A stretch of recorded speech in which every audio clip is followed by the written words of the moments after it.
Every Predator movie has been about fear, despair, and the utter terror that comes with being hunted. This new film, Predator Badlands, is about family.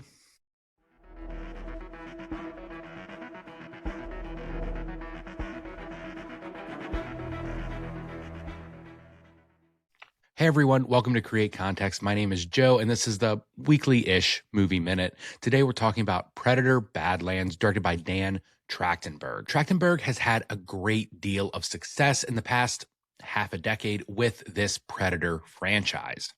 He directed the visually stunning and thematically deep Prey, a sort of side story in the Predator franchise. Earlier this year, his secret animated Predator project, Killer of Killers, released on Hulu to much acclaim, and now he's back with Predator Badlands, a film that 20th Century and Disney no doubt hope will be a huge blockbuster that satiates longtime fans while bringing in new eyeballs to the Predator franchise. But in Disney's never-ending search for IP gold, they've taken away everything interesting about the Predator franchise and created a PG-13 action hero and sidekick film that shares more DNA with the God of War video games than it does any of the film's previous entries. Predator is not my favorite franchise. The first film was a fun, if not silly, 80s action flick that was at its best when its roided out heroes spouted their goofy one-liners.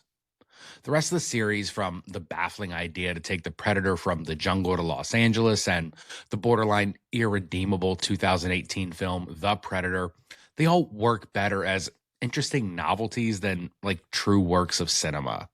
Though I will say the 2010 film Predators, with an all-star cast led by Academy Award winner Adrian Brody, is a low-key masterpiece and maybe my favorite flick in the entire franchise. When Prey quietly released on Hulu just a few short years ago, it felt like a breath of fresh air for a franchise that had felt stale from the very first movie. Prey takes place in the early 1700s and puts the murderous alien right in the middle of a war between Native Americans and French settlers. It was a genius idea, and it played on the idea of predators and prey in a way that other films in the franchise really hadn't before. The Predator here is not just hunting prey, but he's hunting the prey of his prey.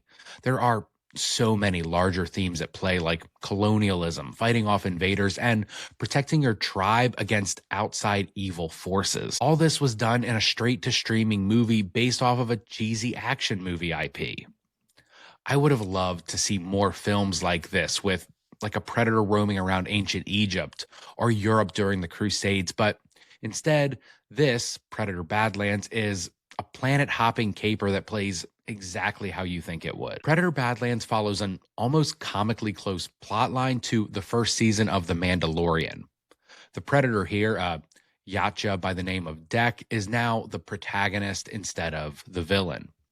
He's off to a terrifying, dangerous planet full of video game-like traps to kill an unkillable monster and bring honor to his clan while avenging his brother's death. It's really strange seeing so much personality in a predator, a character that, up until earlier this year, had only been a movie monster in the most literal sense of the word. Sure, they had a little more personality in the Alien vs. Predator films, but those two movies are better left unmentioned. Demetrius Schuster Kulamantanji plays Dek, but seeing as he is in heavy prosthetics or is CGI for most of the film, the heavy lifting in the acting category comes from Elle Fanning, who, to her credit, does phenomenally well in this dual role. Fanning plays Thea, a Yalen-Wutani synthetic, yes, that Yalen-Wutani, and her quasi-sister Tessa. Dek is essentially left without a family after his brother's death, and during his pilgrimage through the dangerous world of Genna, teams up with Thea and another cute-ish CGI creature from that planet. The film leans hard into its themes of found family, betrayal, and friendship, the tenets of basically every Disney film since The Lion King. This isn't necessarily a bad thing, but it does make for a completely predictable and well-torn movie. We know right from the offset, even with how this film is lit, that this is the Disneyfication of an action franchise. It doesn't look like the Predator films of the past. It doesn't sound like them, and it tosses out all of the interesting themes that the previous films used to their advantage. The Predator movies, from the first film, where we view the Predator through the lens of a soldier, to Predators, where we see a group of ruthless killers become prey to a monster that is much more savage than themselves, all dealt with this idea of being hunted. The Predator himself, he was just a movie monster, but a movie monster that took on the role of a vicious predator. It could be a stand-in for enemy soldiers during wartime, heartless killers who prey on the weak, colonizers coming to steal your land, or even drug cartels in Los Angeles. I don't know how that one works in, but here in Badlands, the Predator is the protagonist. He's the hero of the film and the one we are rooting for.